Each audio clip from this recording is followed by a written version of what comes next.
벤츠 여검사 사건은 남녀 간의 사랑이었다면 그렇습니다. 이번에는 동성 간의 엄청 우정? 오래된 그 우정을 가지고 얘기하는 건데 만약에 그렇다면 우정이라는 이름 하에 이루어지는 모든 금전거래나 모든 유무형적 편의 제공은 전부 다 무죄가 돼야 되거든요. 이거는 좀 옳지 않지 않나. 상식적으로 옳지 않다. 손 변호사님, 이거 네. 상식적으로 그렇지 않아요? 진짜 모든 게 다 우정이다 그럼 끝나버리잖아요. 네. 그렇지 않죠. 그렇지 않고요. 지금 이게 우정이 나오고 예. 또 뭐 사랑의 정표가 나오고 그 이유가 뭐냐면 대가성이 없다는 얘기입니다. 대가성. 핵심은 뇌물이 되고 뇌물죄가 성립하려면 예. 대가성이 있어야 되는데요. 즉 직무와 선물 사이, 직무와 금품 사이에 대가 관계가 인정돼야 돼요. 직접이든 간접이든 예, 넓게든 좁게든. 그런데 이제 그 대가성이 없고 우정 또는 사랑의 관계에 불과하다라는 것이기 때문에 우정에 집중하기보다는 사랑의 정표에 집착하기보다는 대가성이 없었다는 점이 핵심인 것 같습니다. 그러니까 두 사람이 선물을 건넬 때 둘 사이에 어떤 대가를 바라고 진행되는 뭔가 아무것도 없었다. 깨끗했다. 오로지 친구 사이밖에 없었다. 이 말씀이에요. 법원은 그렇게 본 거죠. 노 변호사님, 아니 둘 사이에 무슨 형사사건이 진행 중인 것도 아니고 오로지 오랜 친구라는 거 하나밖에 없으면 진짜 선물 아니냐. 어떻게 생각하세요? 그래서 그 현재 그 뇌물죄의 문제가 뭐냐면 예. 대가성하고 직무 관련성을 엄격히 따지기 때문에 그 특정 그 돈을 받은 시점이나 경제적 재산적 이익을 향유한 시점과 예. 그 공여자의 입장에서 어떠한 혜택을 받은 시점이 서로 일치하지 않는 경우에는 예. 대부분의 경우에 무죄가 나올 가능성이 커졌단 말이에요. 그래서 우리가 그런 맹점을 보완하기 위해서 나온 개념이 포괄일죄라고 하는 개념이에요. 포괄? 예, 그러니까 그 포괄적 뇌물에 대해서 뇌물죄? 포괄적으로 이 뇌물을 이 A라고 하는 예를 들면 5천만 원 받은 시점은 올해지만 예. 뭐 과거부터 이 사람과의 그런 선의적 거래 행위가 있었다는 것을 보여진다면 그냥 전체적으로 보아서 그 특정 시점을 1대1로 다 맞추지 않고 예. 전체적으로 보아서 그냥 뇌물로 보자라고 하는 게 이제 바로 이제 포괄적 뇌물죄 개념인데 그렇군요. 그런 개념을 사용했다면 예. 이것을 대해서 왜 뇌물이 아니라고 보는지 좀 의문이 된다는 거예요. 왜냐하면 예. 먼저 말씀하시겠어요? 아니면 제가? 말씀하세요. 예, 왜냐하면 제가 조금 여러 가지 정리를 해봤는데요. 예. 그 진경준 검사장이 검사로서의 위치가 물론 매우 중요하기도 하지만요.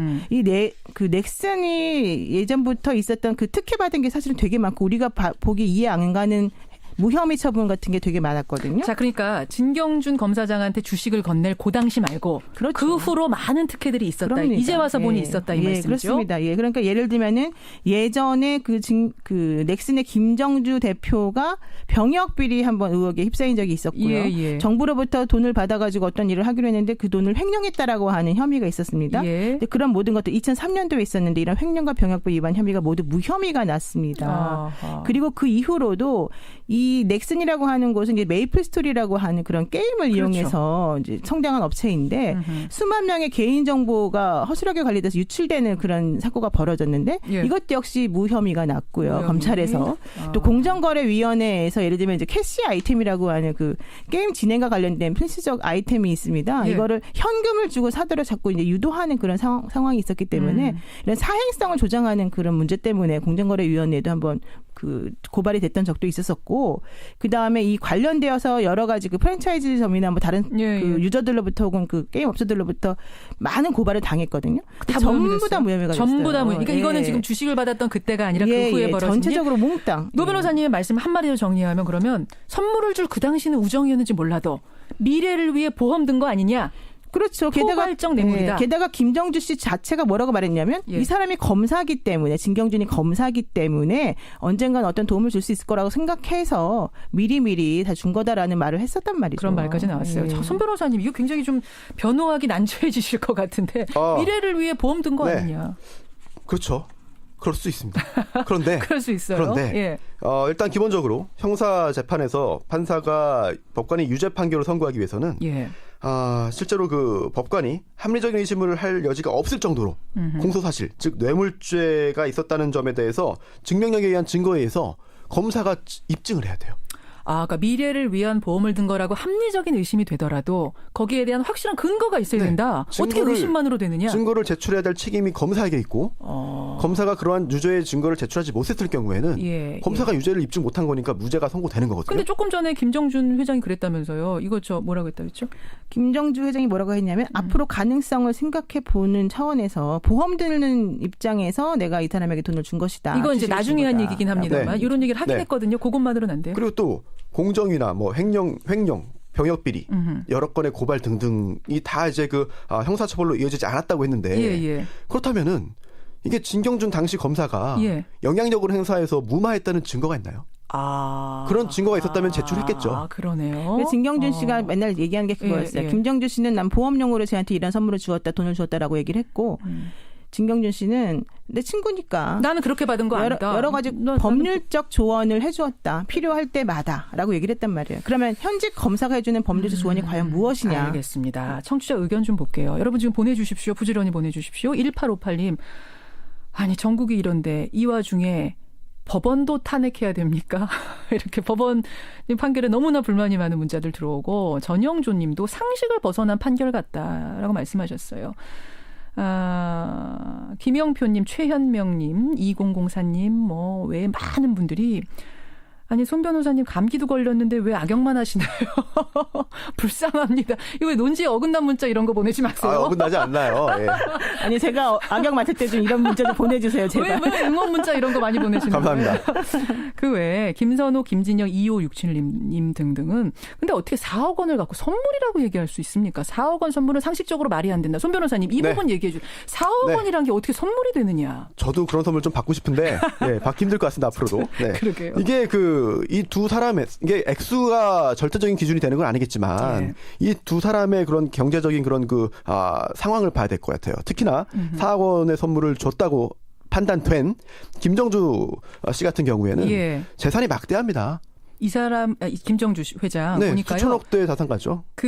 지금은 수조 원대래요. 수조 원인가? 네, 그리고 그때 이제 선물을 4억 원어치 주식을 줄 때는 정확하진 않아요. 그때는 이제 보고할 때가 아니라 수백억에서 한 1,000억 정도 되는 자산가였을 것으로 예상됩니다. 네, 물론 그렇게 큰 재산이 있기 때문에 4억 원이 일반적인 기준으로 볼 때 정말로 뭔가 부정한 대가를 바라고 또는 대가성이 있는 그런 뇌물로 단정하기 어려운 측면이 있지 않나. 그런 점도 이번 판결에 고려된 것 같습니다. 그러니까 수조 원대 부자한테 4억은 우리 일반인들이 4만 원 혹은 40만 원짜리 선물 친구한테 하는 것과 비슷한 거 아니겠느냐. 완전 유전무죄 무전유죄네요.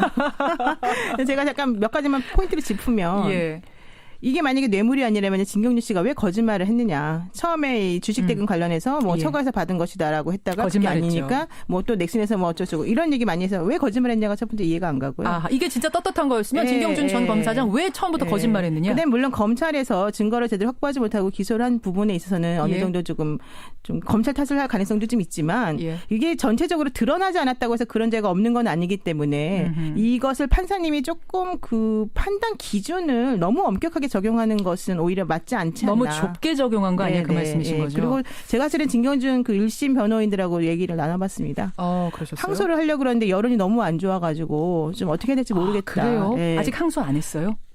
제가 통화했을 때까지만은 항소를 안 했었는데요. 지금 현재는 어떻게 되는지 모르겠고요. 근데 이제 문제는 그래서 내가 그래도 어쨌든 진경준 씨 입장에서는 매우 잘된 판결 아니냐라고 했더니 그렇지도 않아요라고 얘기를 하더라고요. 그건 무슨 말이에요? 그냥 4년을 그 수감 생활을 해야 된다는 것 자체에 매우 약간 멘붕에 빠져 있다라는 얘기 일부 유죄, 일부 무죄이기 때문에 4년은 살아야 되거든요. 그 얘기고.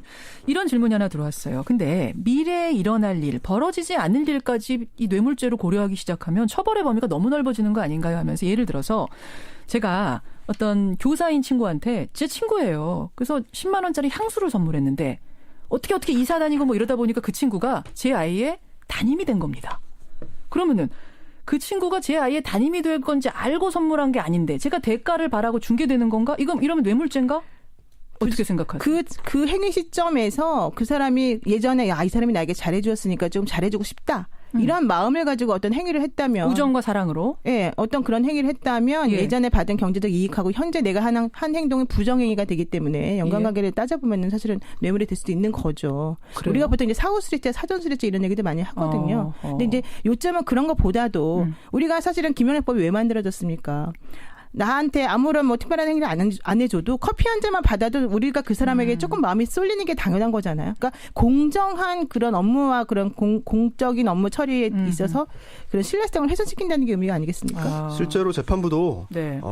고민을 많이 했어요. 그래요. 판결문을 보니까 유죄로 지금 이 부분에 대해서도 유죄로 의심되는 정황을 무려 3페이지 동안 적고 있습니다. 아, 의심되는 정황도 3페이지나 있어요. 굉장히 고심했다는 것을 겉으로 보여주고 싶었던 것 같아요. 의심스러운 정황을 다 적고 그렇지만 검사가 증거를 못 냈기 때문에 무죄라는 취지로 가고 있거든요. 그렇군요. 그런 고민을 했고요. 또 하나가 지금 조금 전에 그 청취자분들께서 춘철분들 하신 말씀이 굉장히 중요한 부분이 있습니다. 그 부분에 대해서 법원이 이번에 판결문으로 답을 했어요. 어떤 거예요? 뭐냐면 직무대상 현안이 존재하거나 존재할 가능성이 높은 시점에 이익을 수수했을 때는 직무 관련성 그리고 대가성이 넓게 인정될 수 있다. 아, 그러니까 이 선생님이 제 아이와 제 친구인데 선생님이 친구인데 같은 학교예요. 반은 아니고. 이런 경우면 뇌물죄가 될 수 있는데 그렇습니다. 아예 지역도 다르고 뭐 이런 경우면은 뇌물죄가 아니다. 네, 반대로 직무 관련성, 대가성 인정 반대의 경우에 즉 직무 대상 현안이 존재하지 않거나 존재할 가능성이 낮다고 한다면 직무 관련성과 대가성의 그런 그 범위가 상대적으로 좁아질 수밖에 없다라는 표현을 쓰고 있습니다. 그렇군요. 자, 이 말을 듣고 근데 7590님, 최호중님 등은 아이 근데요 10만 원이 향수가 아니고 4억 아닙니까? 나중에 120억 원이 된 4억 아닙니까? 차원이 좀 다르죠. 이런 문자를 주긴 하셨는데 어쨌든 재판부는 이게 4억이든 향수든 똑같이 놓고 요 미래와의 관련성 여부를 봤다. 요렇게 되는 거예요. 자, 결정을 좀 내려야 될 때가 됐는데 이렇게 들어왔군요. 예. 0150님 문자 몇 개만 더 소개할게요. 0150님 우정으로 수억 원을 줄 수 있다면 그러면 김정주 회장이 그 당시 다른 친구들한테도 다 이렇게 줬는지 요거를 꼭 확인해 봐야 된다 하셨어요. 그리고 1335님의 많은 분들이 결국 억울하면 출세해야 되는 거군요. 예, 친구가 출세하니까 이런 선물도 받는군요. 이런 문자. 9796님 선생님들은 커피 한 잔도 안 되는 세상인데 높은 사람들은 법을 요리조리 잘도 피해갑니다. 이런 문자들 주고 계시는데 지금 문자 흐름 보면 아시겠지만 손 변호사님. 네. 오늘 굉장히 힘든 판결이 나올 것 같아요. 네. 각오하고 계시고요. 마감하겠습니다. 오늘 진경준 전 검사장에게 내려진 진경준 전 검사장이 받은 4억 원어치 주식 과연 뇌물이냐 우정의 선물이냐 우리 청취자 배심원들의 선택은 무려 97% 대 3%. 죄송해요, 송 변호사님. 97대 3으로 유죄, 뇌물죄가 맞다. 노 변호사의 손을 들어주셨습니다. 근데 우리 예상은 했어요, 사실. 그렇죠? 그렇죠. 그리고 이제 국민 법감정에 의하면 당연히 뭐 100% 뭐 유죄다라고 나와도 사실은 이상하지 않은 상황이었는데 이제 그래도 결국 법리라고 하는 것을 또 촘촘히 따져보지 않을 수가 없기 때문에 이런 현상이 벌어진 것 같고 많이 씁쓸합니다. 그래. 손 변호사님 한 말씀 하세요. 네. 아직 판결이 확정된 게 아니고요. 예.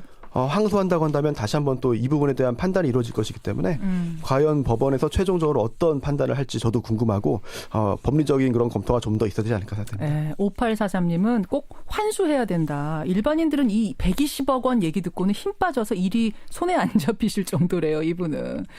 예, 그리고 최호중님은 혹시 판사님도 저 김정주 회장이랑 친구하고 싶었던 건 아닙니까? 이런 문자까지 들어올 정도로 여론은 좋지 않습니다. 하지만 뭐 여론만으로 재판하는 건 아니고요. 법적인 부분도 꼼꼼히 따지되 그것이 팔이 안으로 굽듯 진경준 전 검사장에게 유리하지만 유리하게 어거지로 갖다 붙이는 재판만은 아니었으면 좋겠다.